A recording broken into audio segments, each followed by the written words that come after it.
नमस्कार दोस्तों, आप सभी का स्वागत है इन नेटो एजुकेशन पॉइंट के इस यूट्यूब के चैनल में। आइए हम क्लास 6 के साइंस के क्वेश्चनों का एनालिसिस करते हैं जो एडुटेरिया बुक के संबंधित है। आज पहला डे है। आप सभी से आग्रह है कि चैनल को लाइक, सब्सक्राइब और शेयर जरूर करें। तो पहला क्वेश्चन आपके स्क्रीन पर है जो बीपीएससी, आगामी बीपीएससी और बिहार पुलिस एसआई तथा सभी परीक्षाओं के लिए काफ़ी महत्वपूर्ण होगा, जो आपको चैप्टर वाइज एनसीईआरटी से रिलेटेड है, जो एडुटेरिया बुक से है। पहला क्वेश्चन आपका को स्क्रीन पर दिखाई दे रहा है कि सही मिलान कीजिए कार्बोहाइड्रेट, प्रोटीन, विटामिन। नए संस्करण से बुक है, जिससे क्वेश्चन आपको पीडीएफ के माध्यम से आपको उपलब्ध कराया जा रहा है। बुक से लिया गया है, एडुटेरिया बुक से। तो पहला क्वेश्चन है कार्बोहाइड्रेट, प्रोटीन और विटामिन एक तरफ दिया है, और इधर दिया है आपको शरीर वर्धक भोजन, फिर दिया है ऊर्जा प्रदान करने वाला भोजन, फिर दिया है रोगों से रक्षा करने के लिए। तो इसमें से हमारा राइट जवाब किसको किसको मिलाना है? तो चलिए पहला मिलाते हैं हम लोग। कार्बोहाइड्रेट क्या करता है बाबू? तो ऊर्जा प्रदान करने वाला भोजन है, तो पहला को मिला दीजिए आप लोग किसमें? तो 2 में। प्रोटीन क्या करता है? तो प्रोटीन आपको शरीर वर्धक भोजन है, शरीर को वर्धन भोजन है, और विटामिन रोगों से रक्षा करता है। तो इसका राइट जवाब आपका हो जाएगा ऑप्शन नंबर बी को टिक कीजिए। ऑप्शन नंबर बी इसका राइट जवाब हो जाएगा। अगला क्वेश्चन आपके सामने स्क्रीन पर दिखाई दे रहा है। क्वेश्चन नंबर 2 कह रहा है कि सत्य कथन का चयन करें। सत्य कथन का चयन करें कह रहा है कि रुक्षांश से शरीर को कोई पोषक तत्व प्रदान नहीं करते हैं। रुक्षांश की पूर्ति मुख्य पादप उत्पादकों से होती है। यह हमारे भोजन को आवश्यक अवयव नहीं है। ये आपका 3 जवाब है, तीनों में से आपको सत्य कथन बताना है कि पहला एवं दूसरा। दूसरा ऑप्शन कह रहा है बी नंबर की पहला एवं तीसरा।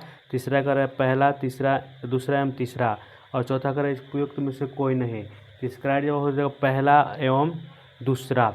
ये ऑप्शन नंबर इसका क्या हो जाएगा? राइट, ए आपका हो जाएगा इसका राइट जवाब। यानी रुक्षांश शरीर को कोई पोषक तत्व प्रदान नहीं करते हैं, और रुक्षांश की पूर्ति मुख्यतः पादप उत्पादकों से होती है। इसको थोड़ा सा आपको व्याख्या कर दें कि हमारे खाने में रुक्षांश की पूर्ति मुख्यतः पादप उत्पादों से होती है, और रुक्षांश के मुख्य स्रोत साबुत खाद्यान्न, दाल, आलू, ताज़े फल और सब्जियां हैं। रुक्षांश जो होते हैं हमारे शरीर में क्या करता है कि भोजन को आवश्यक अवयव इसका आयतन बढ़ा देता है। रुक्षांश बिना पचे भोजन को बाहर निकालने में हमारे शरीर में सहायता करता है। जो रुक्षांश होता है हमारा, जो भोजन नहीं पचता उसको बाहर निकालने में क्या करता है? सहायता करता है। तो इसमें हमका राइट जवाब क्या हो जाएगा बाबू? तो राइट जवाब हो जाएगा ऑप्शन नंबर ए, इसका राइट जवाब हो जाएगा। अगला क्वेश्चन आपके स्क्रीन पर दिखाई दे रहा है। क्वेश्चन नंबर 3 कह रहा है सत्य कथन की पुष्टि करें।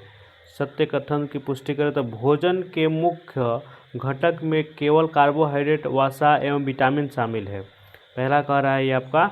दूसरा कह रहा है कि भोजन में रुक्षांश एवं जल मुख्य घटक नहीं है। तो इसमें कह रहा है केवल एक सही है, यानी कि केवल 2 सत्य है, कि केवल एक एवं दोनों सत्य है, ना तो एक और ना neither one and neither two, यानी ना एक तो ना 2। तो आपको बताना भोजन जो होता है आपको इसमें हो जाएगा ऑप्शन नंबर डी, ना एक सही है ना 2 सही है।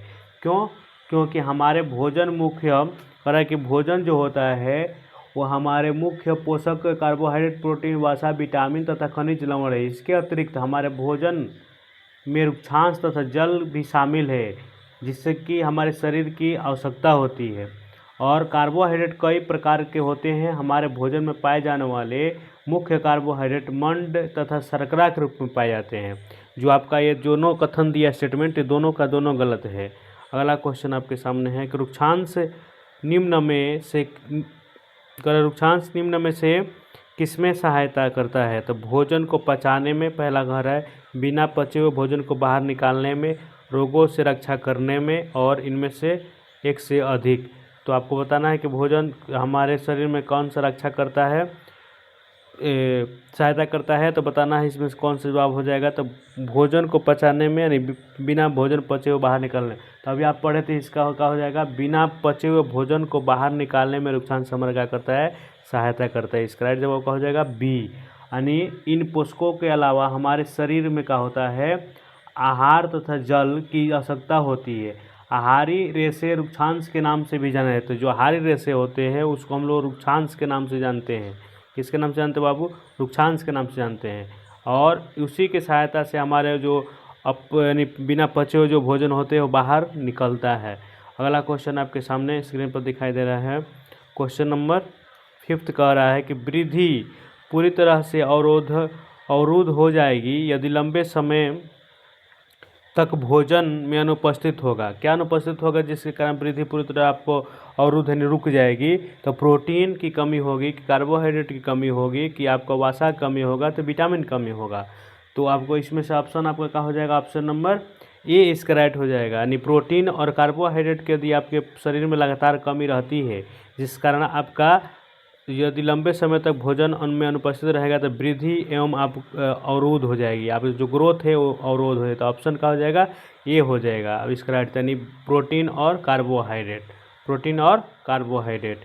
नेक्स्ट क्वेश्चन आपका कह रहा है, क्वेश्चन नंबर 6 कह रहा है कि मंड जो स्टार्च की उपस्थिति का परीक्षण के लिए खाद्य पदार्थ पर किस रसायन की कुछ बूंदें डाली जाती है? तो कॉपर सल्फेट की बूंदें डाली जाती है, कास्टिक विलयन डाला जाता है, कि आपको आयोडीन विलयन डाला जाता है? तो इसका राइट जवाब आपका क्या हो जाएगा? क्या हाइड्रोक्लोरिक डाला जाता है? आप लोग भी कमेंट सेक्शन में इसका अपना अनुमानित डाल सकते हैं। तो आयोडीन विलयन डालकर इसको चेक किया जाता है। क्या डाला जाता है बाबू? आयोडीन। आयोडीन से आपको चेक किया जाता है, इसका मंड का परीक्षण किया जाता है कि पदार्थ किस प्रकार के खाद्य पदार्थ किस प्रकार रसायन की बूंदें डाली जाती है। नहीं तो इसका परीक्षण करने का उपस्थिति मंड का उपस्थिति किसके कारण होती है? तो आयोडीन के विलयन से चेक किया जाता है इसको। अगला क्वेश्चन आपके सामने क्वेश्चन नंबर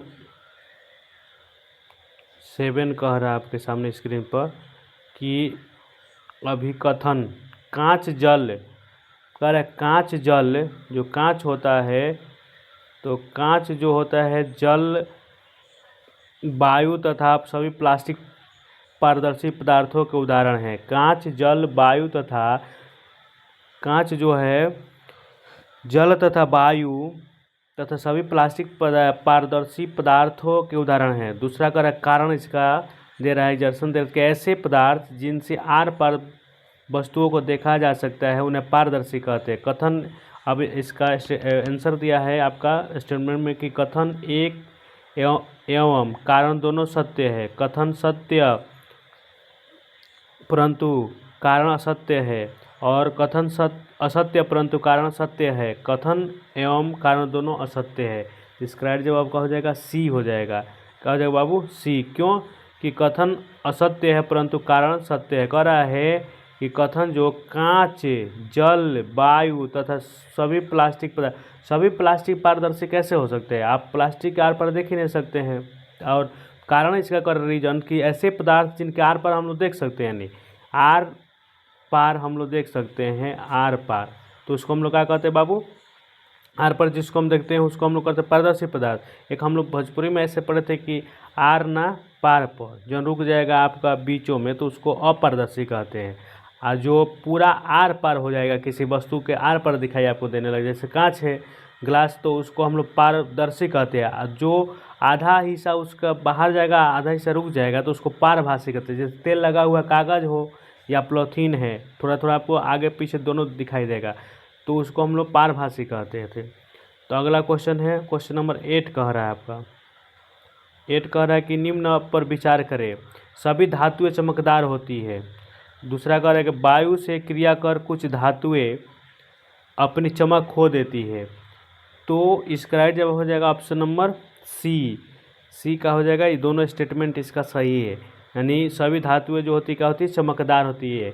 और वायु से क्रिया कर कुछ धातु अपनी चमक खो देती है, ये भी है आपको। जैसे लोहे पर जंग लगना, तो जब जंग लगेगा तो लोहे का होगा अपना चमक धीरे धीरे खो देगा। अब आपको एक कमेंट सेक्शन में बताना है, जब लोहे पर जंग लगता है तो उसकी भार में क्या होता है? कमी होता है, बढ़ोतरी होता है, अप्रत्यक्ष रहता है, इनमें से कोई नहीं होता है। आप बताइएगा जरूर कमेंट से। भी ये रेलवे में कई बार क्वेश्चन पूछा जा चुका है।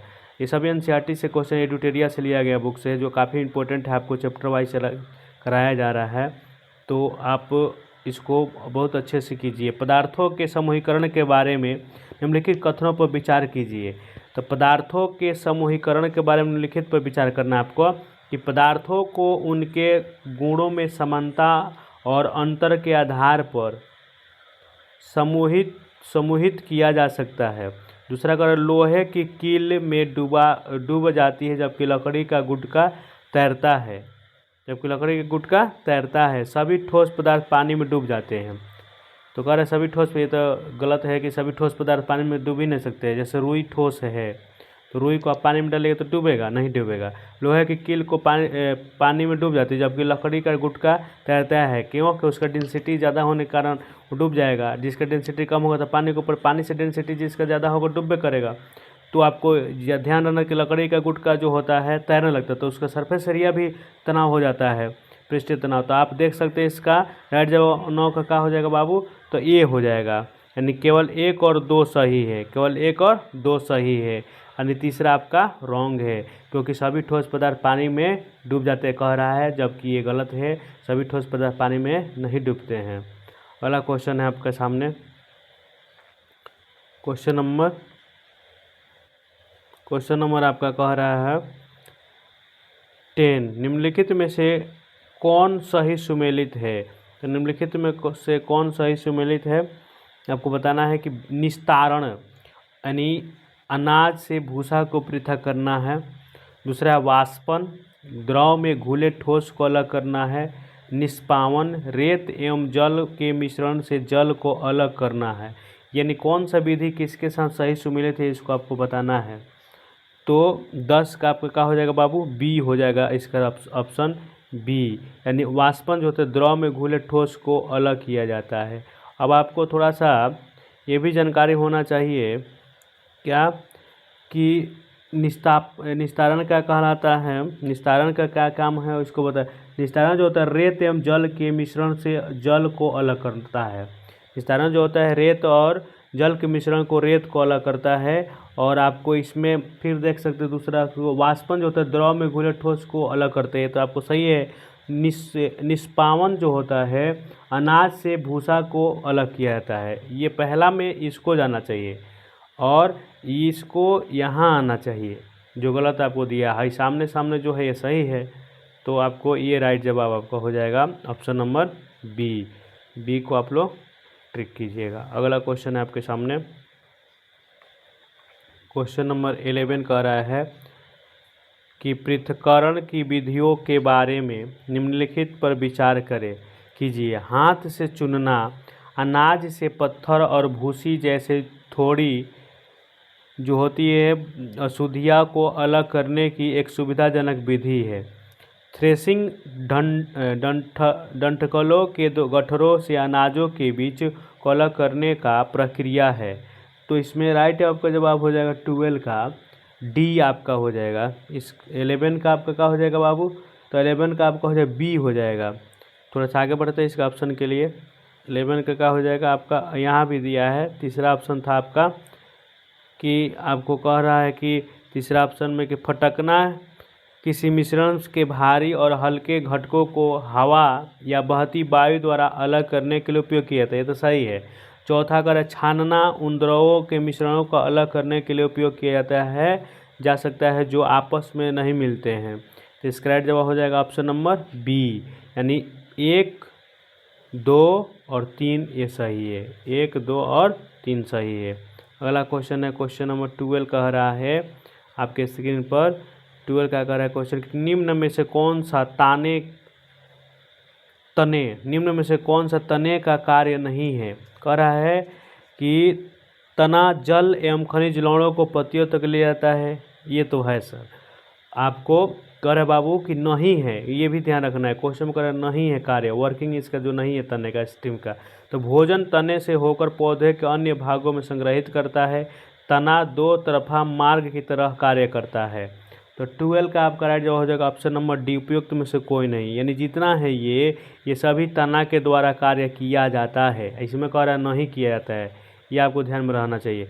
तो नहीं किया जाता है तो इसमें अलग होगा, जो फ्लोएम का काम होता है वो इसमें एक रहना चाहिए ऑप्शन में, तो आपको जाकर सही होगा।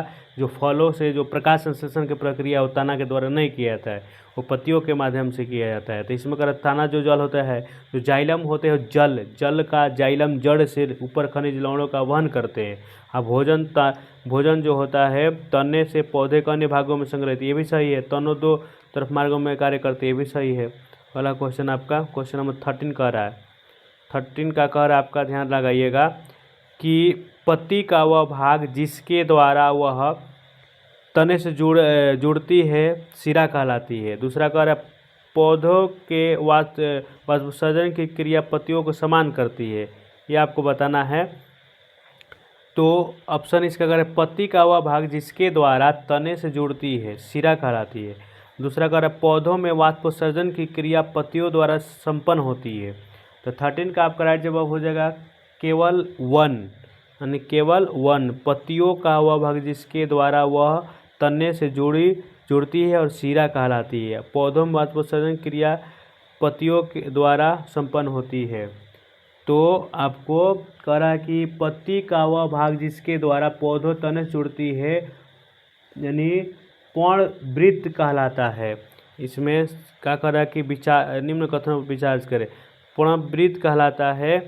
और कह रहा है इसमें कि पत्ती को चपटे हरे भाग को फलक कहते हैं। जल की बूंदे पत्ती को जल के वाष्प जो करता है, वाष्प से निकलती है, इस क्रिया को वाष्पोत्सर्जन कहते हैं। इस प्रक्रम के द्वारा पौधे हरे मात्रा में जल के वायुमंडल में छोड़ते हैं। जल की बूंदें जो होती है पत्ती के जल वाष्प करती है। ये थोड़ा सा आपको डाउट हमको भी दिख रहा है कि क्वेश्चन कर रहा है पत्ती का वह भाग जिसके द्वारा वह तने से जुड़ती है, और जब तने से जुड़ेगी तो आपको क्या कहलाएगी, तने से जुड़े तो सिरा कहलाती है। जबकि आपका इसमें होना चाहिए पत्ती का वह भाग जिसके द्वारा वह तने से जुड़ती है पर्णवृत्त कहलाती है। और पत्ती के चपटे हरे भाग की फलक को क्या करता है, आपको जोड़ फलक कहते हैं इसको हम लोग। जल की वह बूंदे, जो हम व्याख्या करके आपको बता रहे हैं, इसमें लिख नहीं पा रहे हैं कि जल की वह बूंदे पत्ती से अगर जुड़ती है, जल के वाष्प से निकलती है, तो इस क्रिया को वाष्पोत्सर्जन कहते हैं। सही है। चलिए पहला वन को हम लोग करेक्ट करेंगे। अगला क्वेश्चन आपके सामने है, क्वेश्चन नंबर 14 कह रहा है आपका, क्या कह रहा है 14, ध्यान लगाना है कि 14 कह रहा है आपको, 14 नंबर क्वेश्चन आपके स्क्रीन पर दिखाई दे रहा है। पौधों के प्रकारों के बारे में हम लोग को जानना है। पौधे के प्रकारों के बारे में लिखित कथनों पर विचार करें। जिन पौधों के तने हरे और कोमल होते हैं उन्हें शाक कहते हैं, और वे आमतौर पर छोटे होते हैं, वो आमतौर पर छोटे होते हैं। दूसरा कह रहा है कि झाड़ियों में तने के आधार के पास से शाखाएं निकलती है और इनका तना कठोर होता है लेकिन बहुत मोटा होता है। दूसरा कह रहा है आपका कि वृक्ष बहुत ऊंचे पौधे होते हैं जिनके तने कठोर और मोटे होते हैं, इनकी शाखाएं क्या होती है, इनकी शाखाओं के ऊपरी भाग में निकलती है। और चौथा अगर रेंगने वाली पौधे आरोही पौधे झाड़ियों जैसे ही होती है क्योंकि वे जमीन के करीब होती है। तो 14 का आपका राइट जवाब हो जाएगा 1, 2, 3, यानी आपको चौथा गलत है और 1, 2, 3 राइट आपका जवाब हो जाएगा। इसमें से ऑप्शन आप चेक कर सकते हैं 1, 2, 3, 1, 2, 3 आपका इसका राइट जवाब हो जाएगा किधर है, option number B. Option number क्या हो जाएगा बाबू, इसका बी इसका राइट जवाब हो जाएगा 1, 2 एंड 3, यानी 1 सही है, 2 सही है और 3 सही है।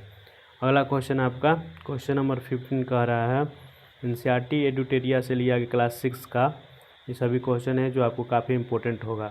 इसकी भाषा, पौधों के विभिन्न भागों के कार्यों के बारे में निम्नलिखित कथनों पर विचार कीजिए। पत्तियां प्रकाश संश्लेषण नामक प्रक्रिया द्वारा पौधों के लिए भोजन बनाती है।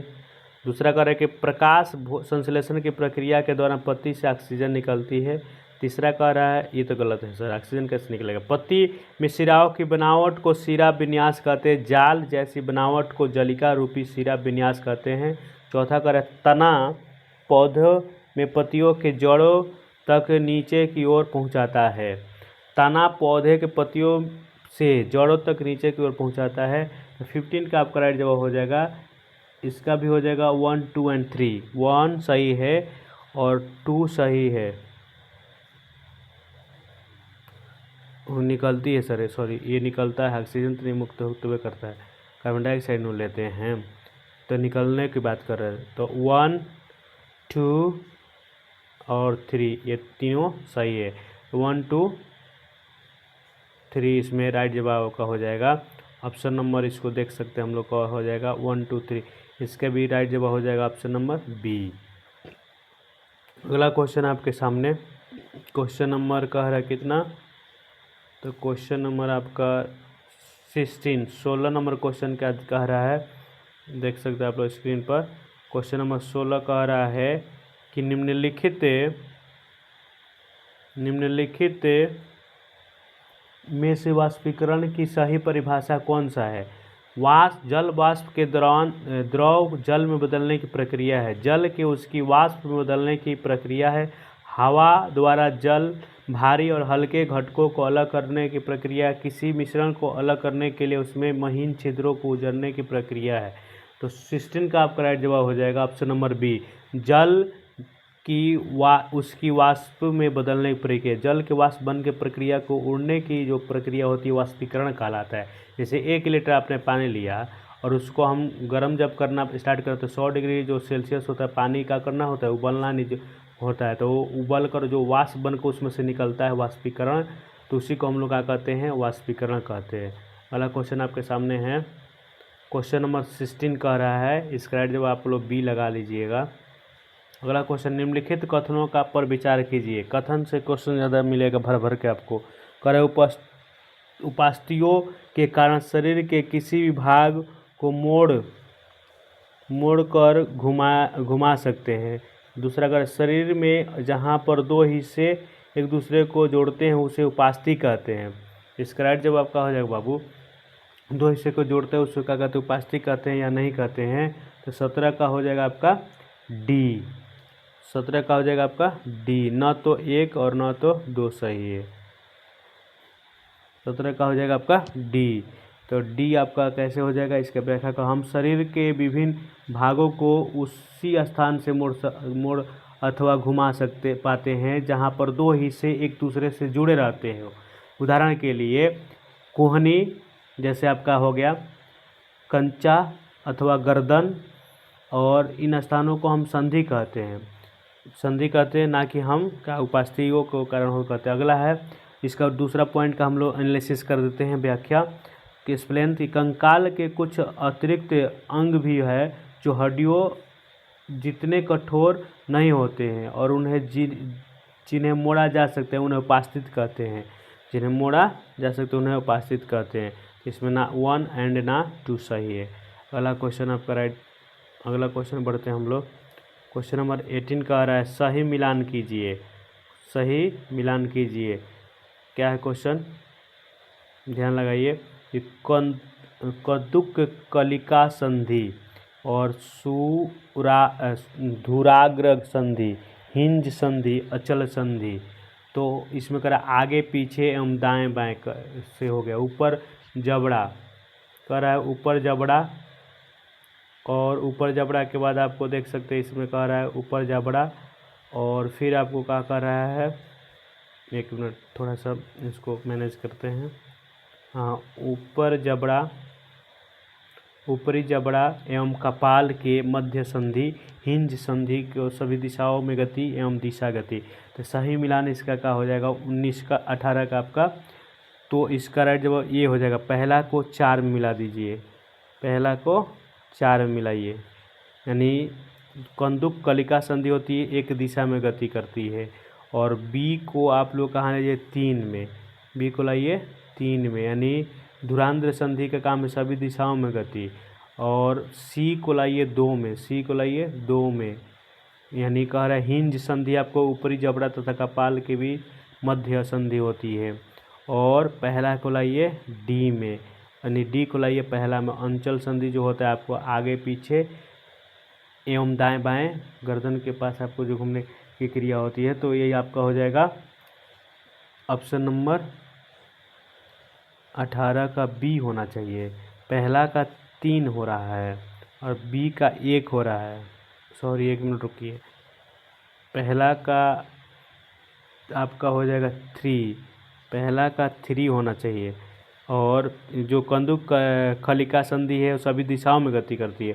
धुरांध्र होती है जो आपका, तो बी आपका 1 में होगा क्योंकि आगे पीछे होती है। तो इसका राइट जब आपका बी में लगा लेना है। हिंज जो होता है, हिंज आपका सी को लाइए 4 में, यानी एक दिशा में घूमता है, और इसको लाइए 2 में। अब सही है आपका राइट जवाब। तो इसका राइट जवाब हो जाएगा आपका बी। अगला क्वेश्चन है आपके स्क्रीन पर।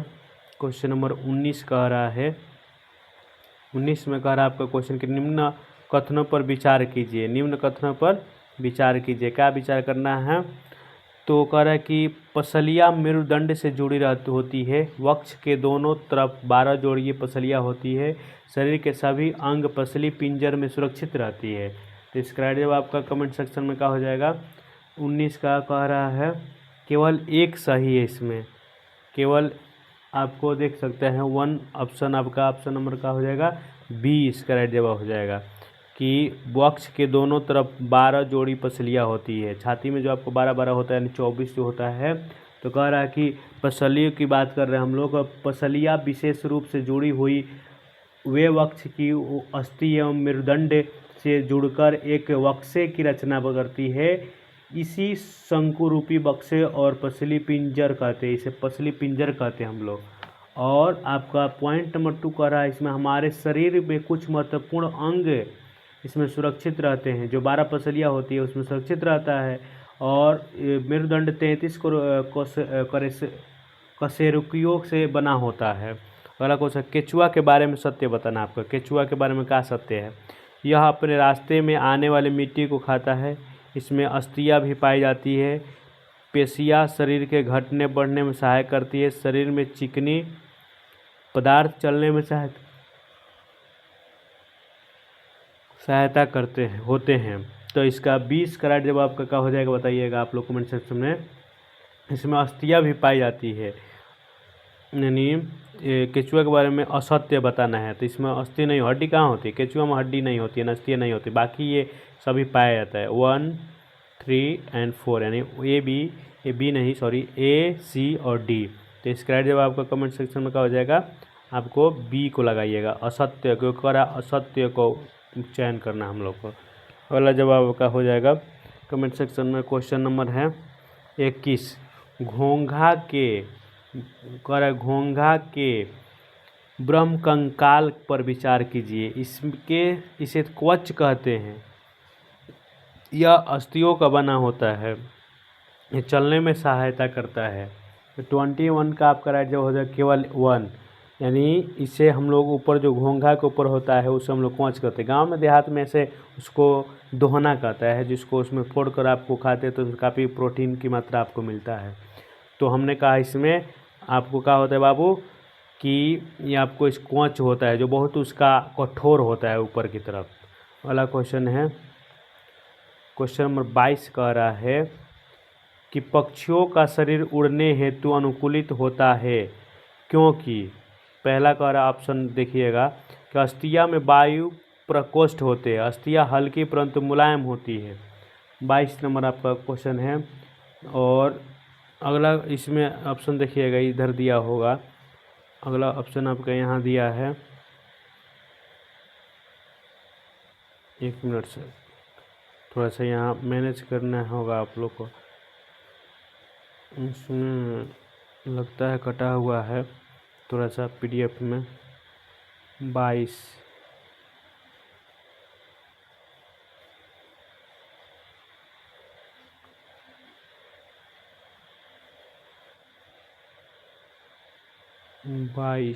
1 मिनट से ठीक है। अस्थियाँ जो होती है उसमें इसका राइट जब आप लोग कमेंट सेक्शन में पता है क्या लगाना है हम लोग को? कमेंट सेक्शन में इसका लगाना है ऑप्शन नंबर 22 का। 22 का राइट जवाब हो जाएगा आपका पक्षियों के बारे में हम लोग को बताना है 1 और 3 सही है। इसमें 3 आपका क्या है, यानी 1 और 3, यानी ऑप्शन नंबर ए इसका राइट हो जाएगा। ऑप्शन नंबर ए को आप लोग क्या कीजिएगा, सही कर लीजिए। ऑप्शन नंबर राइट ए हो जाएगा। 1 और 3 बी में है ना, सही है 3 में। कह रहा है, बता दे रहे हम इसका व्याख्या में कि मछलियाँ जो होती पक्षियों का शरीर उड़ने के लिए अनुकूल होता है। उनकी अस्थियाँ में वायु प्रकोष्ठ होती है, जिनके कारण उनकी अस्थियाँ हल्की परंतु मजबूत होती है। पक्षपाद यानी पैरों की अस्थियाँ चलने एवं बैठने के लिए अनुकूलित होता है। यही दिया था तीसरा में कि पक्षपाद जो होता है चलने, अग्रपाद की अस्थियाँ रूपांतरित होकर पक्षी के पंख बनाती है। यानी पक्षी का जो अग्रपाद है, जो आपको अग्रपाद की अस्थियाँ जो होती है रूपांतरित होकर पक्षी के पंख बनाती है। अगला क्वेश्चन है, क्वेश्चन नंबर 23 कर रहा है कि मछलियों के संबंध में निम्नलिखित पर विचार कीजिए। इसका कंकाल रूढ़ आपको अस्थिया से ढका रहता है। पंख तैरते समय संतुलन बनाए रखते हैं। और फिर कर मछली के पंख दिशा निर्धारण में भी सहायता करता है। इसमें कौन सा आपका राइट हो जाएगा, 24 का आपका 23 से आपका हो जाएगा 2 और 3। इसमें लगाइए आपका 2 और 3 इसका राइट हो जाएगा। यानी पंख तैरने तथा संतुलन बनाने में होता है। इसका कंकाल रीढ़ जो होता है, रूढ़ दिया दृढ़ अस्थिया का बना दृढ़ लिखा है। दृढ़ गलत है, जो दृढ़ का नहीं होता सॉफ्ट होता है थोड़ा। अगला क्वेश्चन है आपका, क्वेश्चन नंबर दिखाई दे रहा है स्क्रीन पर आपका, क्वेश्चन नंबर 24 कर हमारे शरीर के कौन से अंग मिलकर किसी हड्डी को हिलाते हैं। हमारे शरीर के कौन से अंग मिलकर किसी हड्डी को हिला देते हैं, यानी हिलाते हैं। तो हड्डियों और त्वचा, मांसपेशियों और हड्डियों, उपास्थि और त्वचा, नसें और रक्त वाहिका। तो 24 का आपका राइट जवाब क्या हो जाएगा बाबू, मांसपेशियों और हड्डियों, मांसपेशियों और हड्डियों, यानी ऑप्शन नंबर 20 का हो जाएगा। कह रहा है थोड़ा व्याख्या कर दे इसका हम, कि मांसपेशियों और से जुड़ी जो होती है, मांसपेशियाँ हड्डियों से जुड़ी होती है और उन्हें खींचकर हिलने और चलने में मदद करता है। और क्योंकि मांसपेशियाँ केवल खींच सकती है, धकेल नहीं सकती है, इसलिए एक ही हड्डी को हिलाने के लिए वे हमेशा जोड़ों में काम करती है। कौन बाबू, तो मांसपेशियाँ। अगला क्वेश्चन है, क्वेश्चन नंबर 25 का है, तिल चट्टे को उड़ने में सहायता करते हैं कॉकरोच। अभी इसका बहुत सारा सीजीपी का आप नाम सुनते हैं। तिल चट्टे की बात करें हम, तो पैरों की पेशियाँ, वक्ष की पेशियाँ, हाथ की पेशियाँ उपयुक्त में से एक से अधिक, तो आपको वक्ष की पेशियाँ हो जाएगा। इसका राइट जवाब क्या हो जाएगा, वक्ष की पेशियाँ। ऑप्शन नंबर इसका हो जाएगा बी, यानी तिलचट्टे को उड़ने में सहायता कौन करता है, वक्ष की पेशियाँ। अगला क्वेश्चन है, क्वेश्चन नंबर 26 कह रहा है कि हमारी कलाई अत्यधिक लचीली होती है और कई दिशाओं में मुड़ सकती है। यह कलाई किन छोटी छोटी अस्थियों से मिलकर बनी होती है। तो टार्सल है, कार्पेल है, फीमर है, पसलिया है। हमारी कलाई जो होती है लचीली होती है, कलाई जो आपको होता है लचीली होती है। तो 26 का हो जाएगा आपको कार्पेल से बनी होती है। किसके बना होता है बाबू, कार्पेल से बनी। ऑप्शन नंबर इसका हम लोग राइट जवाब क्या लिखेंगे, ऑप्शन नंबर बी को ट्रिक करेंगे, ऑप्शन नंबर बी को ट्रिक करेंगे। तो इसका राइट जवाब हो जाएगा बी, कार्पेल की बनी होती है। अगला क्वेश्चन आपके सामने कह रहा है क्वेश्चन कि हमारे शरीर का वह हिस्सा जिसके सहारे हम बैठते हैं और जो हमारे पेट के नीचे अंगों की रक्षा करता है, किस अस्थि संरचना से बना होता है। तो अंश मेखला, श्रोणी अस्थिया, पसली पिंजर, कशेरुका। तो आपको 27 का जवाब देना है, क्या हो जाए कमेंट सेक्शन में, श्रोणी अस्थिया या नितंब अस्थि कहते हैं इसको, श्रोणी अस्थिया या नितंब अस्थि कहते हैं। इसके बारे में थोड़ा सा आपको हम जानकारी देते हैं कि श्रोणी अस्थियाँ हमारे कूल्हे के भाग में पाई जाती है। यह बाकस के समान एक मजबूत संरचना होती है जो हमारे आमाशय और पेट के निचले हिस्से में स्थित अंगों की रक्षा करती है। कुर्सी या ज़मीन पर जब हम बैठते हैं तो उस समय हमारे शरीर का पूरा भार इसी सोनी अस्थिर पर टिका रहता है। अगला क्वेश्चन आपके सामने क्वेश्चन नंबर 28 कर रहा है, ऊँट के विषय में निम्नलिखित कथनों पर विचार करें। ऊँट के विषय में हम लोग को जानकारी प्राप्त करना है कि लंबे पैर इन्हें रेत की गर्मी से दूर रखते हैं। दूसरा, मूत्रोत्सर्जन की मात्रा बहुत कम होती है, इन्हें पसीना भी नहीं आता है। तो 28 में क्या आपका राइट जवाब हो जाएगा? तो आपका जवाब हो जाएगा उपयुक्त में से कोई नहीं। उपयुक्त में से कोई नहीं आपका हो जाएगा। इसमें राइट जवाब आपका डी लगाइएगा, उपयुक्त में से कोई नहीं। क्यों कि होता क्या है इसमें कि ऊँट के पैर लंबे होते हैं जिससे उसका शरीर रेत की गर्मी से दूर रहता है।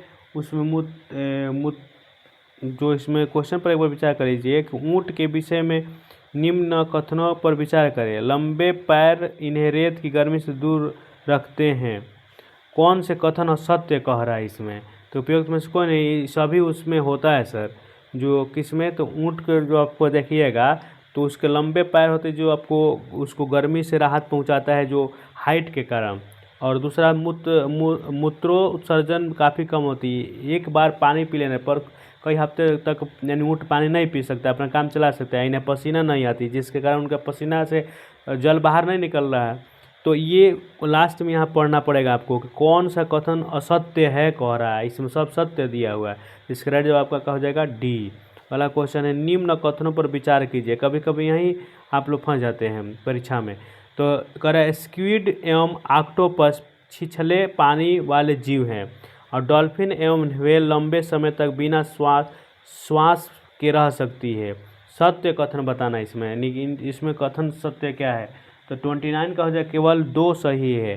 केवल 2 क्या है सही? यानी कह रहा कि डॉल्फिन एवं व्हेल लंबे समय तक बिना श्वास के रह सकती है। डॉल्फिन एवं व्हेल कुछ जंतुओं में गिल नहीं होते हैं, ये सिर पर स्थित नासाद्वार अथवा वात छिद्रों द्वारा सांस लेते हैं। इनके गिल से नहीं पड़े। अक्सर मछलियाँ कहाँ से श्वसन करती है? तो गिल से श्वसन करती है। और कीट कहाँ से श्वसन करते हैं? तो ट्रैकिया से। मनुष्य कहाँ से श्वसन करते हैं? तो लंग्स से, फेफड़ों से। तो हमने कहा इसमें कि लंबे समय तक आपको कह रहा नासाद्वार वात छिद्रों द्वारा सांस लेते हैं। ये जल में लंबे समय तक बिना सांस के यानी श्वास के समान के लिए रह सकते हैं, बिना श्वास। स्क्विड और ऑक्टोपस समुद्र की गहराई में तलहट्टी में पाए जाते हैं, ना कि छिछले में पाए जाते हैं। ये स्वार्ड एंड ऑक्टोपस कहाँ पर है? समुद्र के यानी पानी में जो होते हैं निचले हिस्सों में पाए जाते हैं ज़्यादातर। ये अगला क्वेश्चन है, क्वेश्चन नंबर 30 कह रहा है बाबू आपके सामने कि जल या पौधों कर आपका कि जल या पौधों के विषय में असत्य कथन का चयन कीजिए। तना छोटा, हल्का एवं खोखला होता है। जड़ें आकार में बहुत छोटी होती है। सभी जल या पौधों के फूल एवं पत्तियों तथा जल के अंदर प्लावन करते हैं। इसमें कौन सा आपका राइट हो जाएगा ये बताना आपको। तो 30 का आपका राइट जवाब का हो जाएगा बाबू? तो 1 और 3 हो जाएगा। 1 और 3 हो जाएगा। तो इसका राइट जवाब हो जाएगा option number D. Option number D यानी 1 और 3। कह रहा है कि तना छोटा, हल्का एवं खोखला होते हैं। असत्य बताना इसमें आपका कि कौन सा असत्य है। और सभी जलीय पौधों के फूल एवं पत्तियों जल के अंदर प्लावन करते हैं, ये दोनों असत्य है, जबकि ये नहीं करते हैं दोनों। अगला क्वेश्चन आपका 31 देखते हैं क्वेश्चन क्या कह रहा है। इस स्क्रीन पर आपके NCERT वस्तुनिष्ठ ऑल आउट करेंगे हम लोग आज। ऑल आउट कर ही छोड़ेंगे, बिना बीच में ऑल आउट नहीं करेंगे तो फिर दिक्कत हो जाएगा। कोई बस्टमैन को हम लोग को यानी कि क्वेश्चन को छोड़ना नहीं है। तो कह रहा है कि जीव एक तरफ दिया है, एक तरफ दिया आपका श्वसन अंग दिया है, मछली दिया है, केचुआ दिया है, पौधा है, क्लोम है, फेफड़ा है, सूक्ष्म रंध्र है। तो आपको याद होना चाहिए मछली कहाँ से श्वसन लेती है। तो मछली आपका श्वसन अंग उसका क्या है? तो बी आपका कौन सा सुमेलित नहीं है कह रहा है बाबू। तो बी आपका केचुआ कहाँ से सांस लेता है बाबू? फेफड़ा से नहीं लेता है, वो त्वचा से लेता है। तो इसमें केवल बी आपका राइट जवाब हो जाएगा। मछली कुलोम से लेती है जिसको हम लोग गिल्स भी कहते हैं। और आप पौधा सूक्ष्म रंध्र से लेते हैं जिसको स्टोमाटा, आपको पत्तियों में छिद्र होता है। और केचुआ जो होता है आपका, ये आपका स्किन से सांस लेता है यानी त्वचा से सांस लेता है। कहाँ से सांस लेता है? त्वचा से सांस लेता है, याद रखिएगा। तो यही आपका राइट जवाब हो जाएगा, ऑप्शन नंबर बी। चलिए अगला क्वेश्चन आपका देखते हैं। क्वेश्चन नंबर 32 कह रहा है, एनसीईआरटी क्वेश्चन है तो थोड़ा लैंग्वेज आपको पकड़ना पड़ेगा। मरुस्थल या पौधों के संबंध में कौन सा सत्य है? यानी यहाँ देखिए क्या कह रहा है, सत्य बताना है आप लोग को। तो कह रहा है पौधे वाष्पोत्सर्जन द्वारा बहुत कम मात्रा में निकासित करते हैं। सभी पादपों में पत्तियों कांटे का रूप ले लेती है और नागफनी के पत्ती, जो नागफनी की पत्ती होती है, वास्तव में इसका तना है। पौधों के जड़ अधिक गहराई में चली जाती है। यानी जो डिजर्ट में आपको पौधे होते हैं उसके रिलेटेड हम लोग कौन सा सत्य बताना है। तो 32 का आपका राइट जवाब क्या हो जाएगा, ये आपको बताना है। तो 32 का हो जाएगा बी। क्या लगाएंगे हम लोग? इसका बी, यानी सभी पादपों में पत्तियां कांटों के रूप में ले लेती है, जबकि सभी पादपों में जो होती है पत्तियां कांटों के रूप में नहीं लेती है। इसमें इसीलिए बताना सत्य चूज करना था हम लोग का। अगला क्वेश्चन आपके सामने, क्वेश्चन नंबर 33 कह रहा है, क्या कह रहा है 33, ध्यान लगाइएगा क्वेश्चन पर कि 33 क्वेश्चन आपका निम्न में से किसमें गिल यानी क्लोम नहीं पाए जाते हैं? तो ऑक्टोपस, डॉल्फिन, व्हेल, उपयुक्त में से एक से अधिक। तो 33 का आपका जवाब हो जाएगा डी, क्योंकि ये डॉल्फिन में भी नहीं पाया जाता है, ऑक्टोपस में भी नहीं पाया जाता है, व्हेल में भी नहीं पाया जाता है, यानी तीनों में नहीं पाए जाते। स्क्विड और ऑक्टोपस जैसे कुछ समुद्री जंतुओं का शरीर आमतौर पर धारा रेखीय नहीं होता है। वे समुद्र की गहराई में तलहटी में रहते हैं तथा अपनी ओर आने वाले शिकार को पकड़ते हैं। जब वे जल में चलते हैं तो अपने शरीर को धारा रेखीय बना लेते हैं। जल में श्वसन लेने के लिए इनमें गिल क्लोम होते हैं।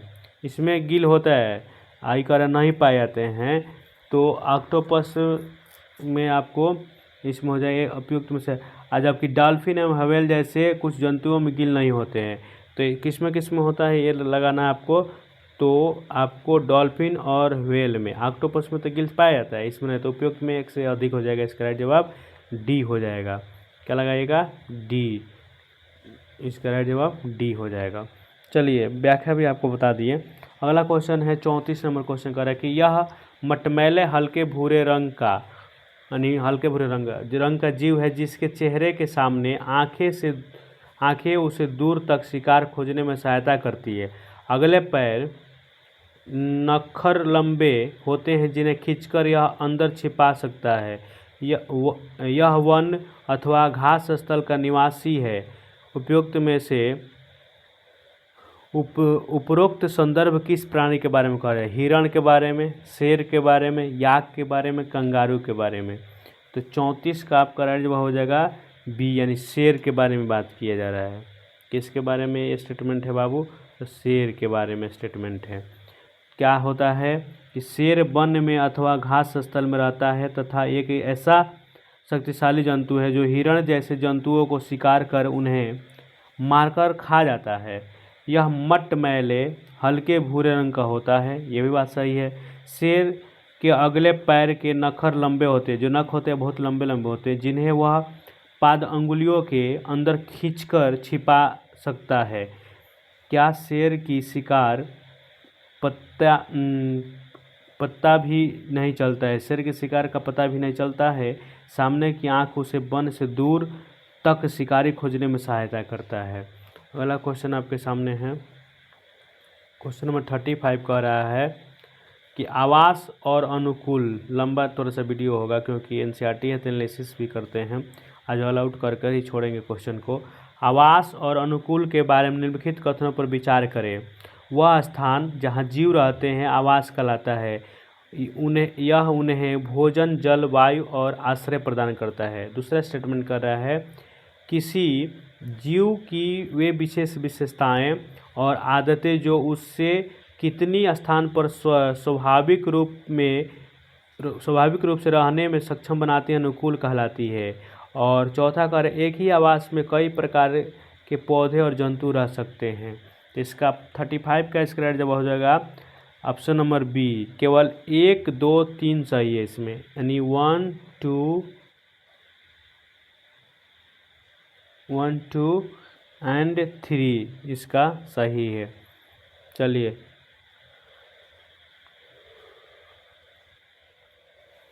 अगला क्वेश्चन है, क्वेश्चन नंबर कह रहा है 36, सजीवों की विशेषताओं कह रहा है, सजीवों की विशेषताओं के बारे में निम्नलिखित पर विचार कीजिए। करें यानी तो सभी सजीवों को भोजन की आवश्यकता होती है जो उन्हें ऊर्जा और वृद्धि के लिए आवश्यक सामग्री प्रदान करते हैं। तो बात एकदम सही है। दूसरा कह रहा है कि श्वसन एक ऐसी प्रक्रिया जिसके द्वारा सजीव ऑक्सीजन ग्रहण करते हैं और कार्बन डाइऑक्साइड को मुक्त करते हैं। ये भी सही है कि O2 को लेते हैं और CO2 को क्या करते हैं, उत्सर्जित करते हैं। अगला क्वेश्चन, वृद्धि सजीवों की एक विशिष्ट विशेषता नहीं है। ये तो है, ये कह रहा नहीं है। सजीव अपने परिवेश में होने वाले परिवर्तनों के प्रति अनुक्रिया करते हैं। तो इसका 36 का जवाब हो जाएगा आपका सी, केवल 1, 2 और 4, 3 आपका नहीं हो सकता है। 1, 2 और 4, 1, 2 और 4 यानी इसका राइट जवाब हो जाएगा सी। कह जाएगा बाबू सी, इसको हम लोग क्या करेंगे, राइट कर लेंगे। सी इसमें ऑप्शन लगा लीजिए, यानी 1, 2 और 4। चलिए अगला क्वेश्चन आपके स्क्रीन पर दिखाई दे रहा है। क्वेश्चन नंबर 37 कह रहा है, निम्नलिखित कथनों पर विचार करें। लोलक की गति वर्तुल गति का उदाहरण है। पंखे की पंखुड़िया की गति आवर्ती उदाहरण है। और इसमें ऑप्शन और देखिएगा, इधर दिया है, कह रहा है असत्य कथन का चयन करना है। इसमें कौन सा असत्य है? तो इसका आपका जवाब हो जाएगा 37 का यानी सी, 1 और दोनों असत्य है, 1 और 2 दोनों असत्य है। अगला है, सिलाई मशीन की सुई की गति जो होती है, सिलाई मशीन की सुई की गति होती है वृत्ताकार, सरल रेखा में गति, आवर्ती गति, उपयुक्त में से एक से अधिक। जो सुई की चलती है सिलाई मशीन का, वो किस गति में चलती है? तो 37 का आपका बता दिया, आपको 38 है, तो 38 का हो जाएगा सी, यानी आवर्ती गति में चलता है। आवर्ती गति होता है, थोड़ा सा इसको हम व्याख्या कर लेते हैं कि सिलाई मशीन जो होती है अपनी अवस्थिति पर बनी रहती है, जबकि उसका पहिया वर्तुल गति में रहती है। वर्तुल में गोल थोड़ा लंबकोर टाइप का हल्का सा गोल घूमती है। इसमें एक सुई भी होती है जो आपको जब तक पहिए घूर्णन करता है तब तक निरंतर ऊपर नीचे करती रहती है। यहाँ सुई आवर्ती गति करती है। अगला कर चाहे फर्श पर लुढ़कती हुई गेंद की गति है, जब फर्श पर लुढ़क रही है धीरे धीरे गेंद, उसकी गति क्या है? सरल रेखी गति, आवर्ती गति, घूर्णन गति। तो 29 का हो जाएगा आपका, क्या हो जाएगा? इसमें केवल 1, 2, 3, 1, 2 और डी नंबर का 1 एंड 3। तो इसका 39 का आपका हो जाएगा डी। आपका कौन कौन हो जाएगा बाबू इसका जवाब? तो सरल रेखा में गति भी करती है और घूर्णन गति यानी धीरे धीरे घूर्णन करती है। अगला है, अगला क्वेश्चन आपके सामने है 49 के बाद 40 नंबर क्वेश्चन करें 40 नंबर। 40 नंबर क्वेश्चन आपके स्क्रीन पर है, लंबाई के मापन के बारे में निम्नलिखित कथनों पर विचार करें और सही कथन का उपयुक्त दिए गए कथनों पर कौन सा कथन सही है। लंबाई के SI मात्रक मीटर होता है सही। प्रत्येक मीटर को 100 बराबर भागों में विभाजित किया जा सकता है जिन्हें सेंटीमीटर कहते हैं।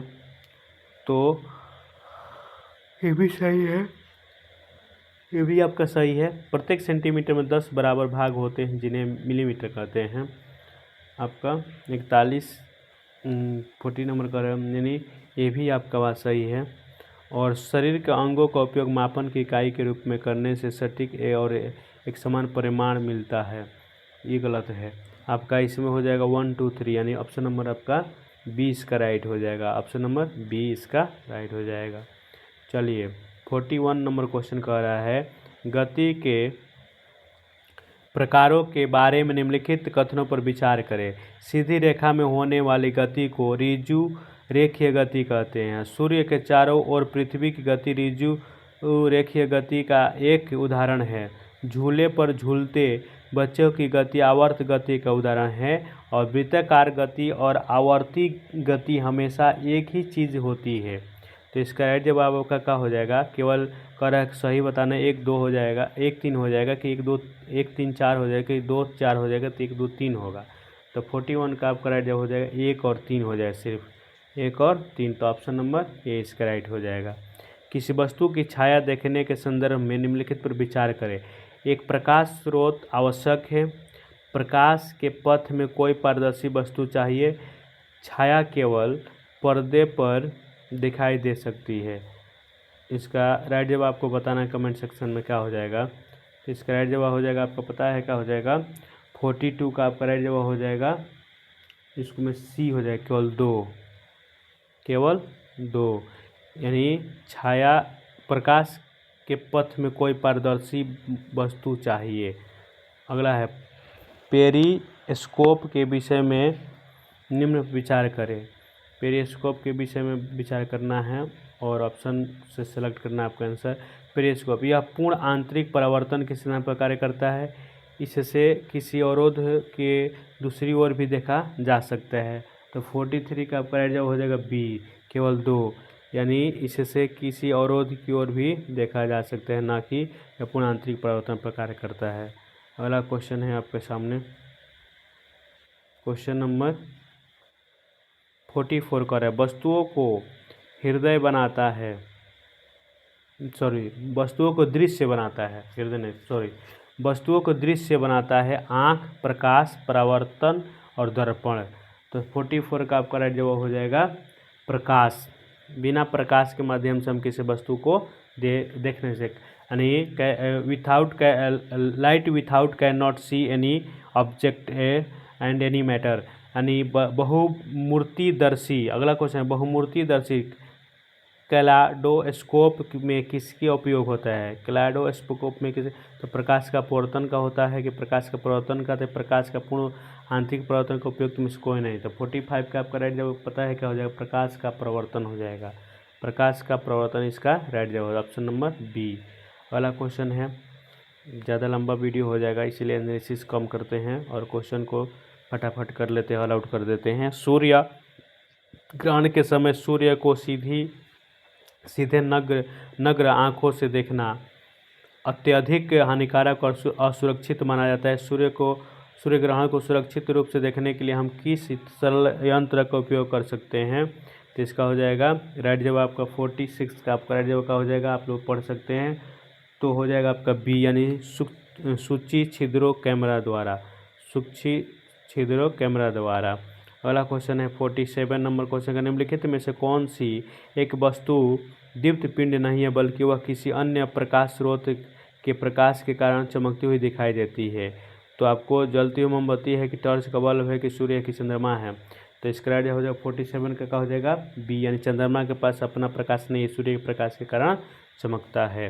अगला क्वेश्चन आपके सामने है 48 नंबर, देख सकते हैं आप लोग स्क्रीन पर, कि किसी विद्युत परिपथ में धारा की दिशा होती है। तो धारा की दिशा का होगा 48 का राइट जवाब का क्या हो जाएगा बाबू, तो 48 का राइट जवाब हो जाए ए, यानी विद्युत सेल के धनात्मक टर्मिनल से ऋणात्मक टर्मिनल की ओर, यानी प्लस से आपका किधर होता है बाबू, माइनस की ओर होता है, माइनस की ओर होता है। अगला क्वेश्चन आपके सामने स्क्रीन पर दिखाई दे रहा है क्या, कि 49 नंबर, एक ऐसी सरल युक्ति जो परिपथ को जोड़ा अथवा तोड़ सकती है वह है, सेल है, स्विच है, फ्यूज है, बल्ब है। तो 49 का आपका राइट जवाब का हो जाएगा, तो स्विच क्या करता है, यानी जोड़ता भी है और तोड़ता भी है। स्विच ऑन स्विच ऑफ करने से वह उपकरण जो रासायनिक ऊर्जा को विद्युत ऊर्जा में बदल देती है, जो रासायनिक एनर्जी को आपको क्या करता है, इलेक्ट्रिक एनर्जी में बदल देगा, तो उसको हम 50 नंबर क्वेश्चन का राइट जवाब का विद्युत सेल कहते हैं। क्या कहते हैं बाबू, विद्युत सेल, ऑप्शन नंबर बी इसका राइट जवाब हो जाएगा। अगला क्वेश्चन है, बिना किसी देरी के क्वेश्चन को फटाफट देखते हैं। 51 कह रहा है कि निम्नलिखित कथनों पर विचार करें, निम्नलिखित कथनों पर विचार करें। विद्युत सेल का आविष्कार थॉमस एल्वा एडिसन ने किया था, और विद्युत बल्ब का आविष्कार आलेसांद्रो वोल्टा ने किया था। केवल 1 केवल 2 दोनों यानी ना 1 और ना 2। तो 51 का आपका राइट जवाब का हो जाएगा, तो डी हो जाए, ना 1 और ना 2। यानी बल्ब का आविष्कार तो थॉमस एडिसन एलिवा कैले रहे सर। ये गलत है, दिया है दोनों स्टेटमेंट। 52 कर निम्नलिखित कथनों पर विचार कीजिए। स्वतंत्र रूप से लटके चुंबक की दिशा केवल उत्तर की ओर होती है। सभी चुंबक के ध्रुव होते हैं, चाहे उनका आकार कैसा भी हो। विरामावस्था में कंपास की सुई सदैव उत्तर दक्षिण दिशा में निर्दिष्ट करती है। इसका राइट जवाब क्या हो जाएगा 52 का? तो 52 का आपका राइट जवाब हो जाएगा सी, यानी 2 और 3। 2 और 3, तो 2 और 3 इसका राइट जवाब हो जाएगा। यानी सभी सूचकों के 2 ध्रुव होते हैं और विरामावस्था में सुई, आपको ये बताना है। अगला क्वेश्चन है, क्वेश्चन नंबर आप देख सकते हैं 53। ज़्यादा क्वेश्चन है, 60 क्वेश्चन है। और 53 देखिए, चुंबक अपना चुंबकत्व खो सकता है यदि चुंबक को क्या किया जाएगा बाबू? निम्नलिखित में से कौन असत्य बताना है? हथौड़ा से पीटा जाए, ऊंचाई से गिराया जाए, गर्म करने पर। तो 53 का आपका जवाब क्या हो जाएगा पता है? तो उपयुक्त में से कोई नहीं, उपयुक्त में से कोई नहीं। इसमें नहीं कब बताना है, इसलिए इसका राइट जवाब आपको क्या हो जाएगा? उपयुक्त में से कोई नहीं। क्योंकि चुंबक अपना चुंबकत्व खो सकता है कब? हथौड़े से पीटा जाएगा तब नहीं खो सकता है। और इकर को असत्य बताना। अगला क्वेश्चन, निम्नलिखित में से कौन कृत्रिम चुंबक का प्रकार नहीं है? छड़ चुंबक, नाल चुंबक, गुलांत चुंबक। तो 54 का आपका जवाब हो जाएगा उपयुक्त में से इसमें भी कोई नहीं, उपयुक्त में से इसमें भी कोई नहीं। ये सभी कृत्रिम चुंबक है, इकर नहीं है। अगला क्वेश्चन है, केचुए एक विशेष समय पर ज़मीन से बाहर आते हैं क्योंकि? केचुए एक विशेष समय पर ज़मीन से भूकंप के कारण, भोजन की कमी के कारण, भारी वर्षा के कारण, मृदा में नाइट्रोजन की कमी के कारण। तो 55 का हो जाएगा, भारी वर्षा के कारण केचुआ का होता है तो बाहर आते हैं ज़मीन से। इसका राइट जवाब का हो जाएगा ऑप्शन नंबर सी। अगला क्वेश्चन, सही मिलान कीजिए। ऑक्सीजन, नाइट्रोजन, कार्बन डाइऑक्साइड, जलवाष्प। और इधर कह रहा है बंद कमरे में घुटन का अनुभव, जल चक्र हेतु सहायक, पौधों में श्वसन के हेतु आवश्यक, मृदा की उर्वरकता। तो इसका राइट जवाब आप मिलान कर सकते हैं। 56 का क्या जवाब हो जाएगा? तो 56 का आपका जवाब हो जाएगा option number A, option number A इसका राइट हो जाएगा। पहला का ले चलिए तीसरा में, ऑक्सीजन का करता है तो पौधों में श्वसन हेतु आवश्यक है, और नाइट्रोजन का करता है दूसरा में ले चलिए जल चक्र हेतु आवश्यक है, और तीसरा है कार्बन डाइऑक्साइड। तो कार्बन डाइऑक्साइड क्या करता है? सी को 3 में ले चलिए, बी नंबर होगा, नो सॉरी एक मिनट, बी होगा बाबू इसका। इसमें आपका हो जाएगा, क्या करते हैं हम लोग, भारी वर्षा के कारण था ये, आपको हो जाएगा बी नंबर। ये पहला को 3 में लाइए, यानी बी लगा ली इसमें, एक मिनट, बी इसको ट्रिक कर लीजिए। पहला को 3 में और बी को 4 में, बी को 4 में मृदा को उर्वरता बढ़ाने में होता है नाइट्रोजन, जो हम लोग यूरिया नहीं छिड़ते हैं खेतों में। कार्बन डाइऑक्साइड क्या करता है? सी को 1 नंबर में ले चलिए और इसको 3 नंबर में ले जाकर मिला दीजिए। अगला क्वेश्चन है आपके सामने, कह रहा है कि वात सूचक प्रयुक्त होता है, वात सूचक प्रयुक्त होता है, बताना आपका कमेंट सेक्शन में। वात सूचक प्रयोग वायु की गति को मापने में, वायु की दिशा को मापने में, वायु दाब मापने में, वायु का घनत्व मापने में। तो वायु की दिशा को मापने में वात सूचक का प्रयोग, वायु की दिशा को ऑप्शन नंबर 20 का हो जाएगा। प्रकाश संश्लेषण के विषय में विचार करना है। तो पौधे ऑक्सीजन का प्रयोग करते हैं, पौधे ऑक्सीजन का उत्पन्न करते हैं, पौधे ऑक्सीजन उत्पन्न करते हैं। तो इसका राइट जवाब हो जाएगा 58 का ए, यानी केवल 1।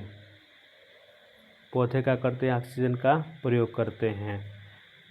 प्रकाश संश्लेषण कह रहा है कि प्रकाश संश्लेषण प्रक्रिया में पौधा अपना भोजन स्वयं बनाते हैं, इसके साथ ही ऑक्सीजन उत्पन्न होती है, यानी ऑक्सीजन उत्पन्न होती है। और आपको परंतु उपयोग की गई ऑक्सीजन की तुलना में वे अधिक ऑक्सीजन उत्पन्न करते हैं, इसलिए हम कह सकते हैं कि पौधे ऑक्सीजन उत्पन्न करते हैं।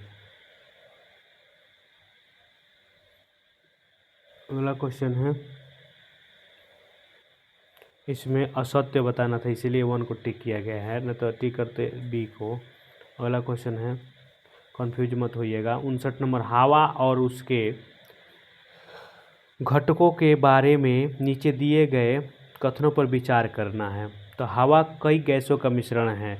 ऑक्सीजन जलने में सहायक होती है और हवा का वह हिस्सा है जिसकी ज़रूरत सांस लेने में होती है। नाइट्रोजन हवा का वह घटक है जो मोमबत्ती के जलने में सहायक होती है। कार्बन डाइऑक्साइड हवा तथा एक छोटा लेकिन महत्वपूर्ण घटक है जिसका उपयोग पौधे प्रकाश संश्लेषण के लिए करते हैं। तो इसका राइट जवाब आपका हो जाएगा 59 का B.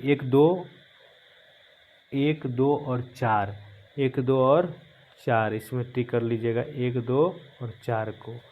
1, 2 and 4 option number B इसका हो जाएगा। 1, 2 एंड 4 सही है इसका। और लास्ट क्वेश्चन आपके स्क्रीन पर दिखाई दे रहा है। इसके बाद क्वेश्चन सभी ऑल आउट हो जाएंगे। अगला क्वेश्चन आपका लास्ट दिखाई दे रहा है, कह रहा है इधर कि हवा के गुणों के बारे में नीचे दिए गए कथनों पर विचार करें। पृथ्वी के घिरे हुए हवा की पतली परत को वायुमंडल कहते हैं। जैसे जैसे हम वायुमंडल में ऊपर जाते हैं हवा और अधिक सघन होती है। इसमें 60 का जवाब आपका क्या हो जाएगा, केवल का हो जाएगा 1। हवा का सघन अधिक कम होती है, तो इसमें क्या हो जाएगा 1। इसमें क्या बताना था, सही बताना था। थैंक यू आप सभी को, और आप सभी से आग्रह है कि चैनल को लाइक, सब्सक्राइब एंड कमेंट ज़रूर कीजिएगा। आपको ये एपिसोड कैसा लगा? थोड़ा वीडियो लंबा है क्योंकि क्वेश्चन भी ज़्यादा था, एनालिसिस भी किया गया है। एडुटेरिया बुक से एनसीईआरटी क्लास 6 का सभी मस्ट VVI क्वेश्चन है जो आपको चैप्टर वाइज पेज वाइज लिया गया क्वेश्चन है क्लास 6 का। तो आप सभी से आग्रह है, चैनल को लाइक, सब्सक्राइब एंड शेयर जरूर कीजिएगा। मिलते हैं फिर नेक्स्ट वीडियो में, तब तक के लिए धन्यवाद।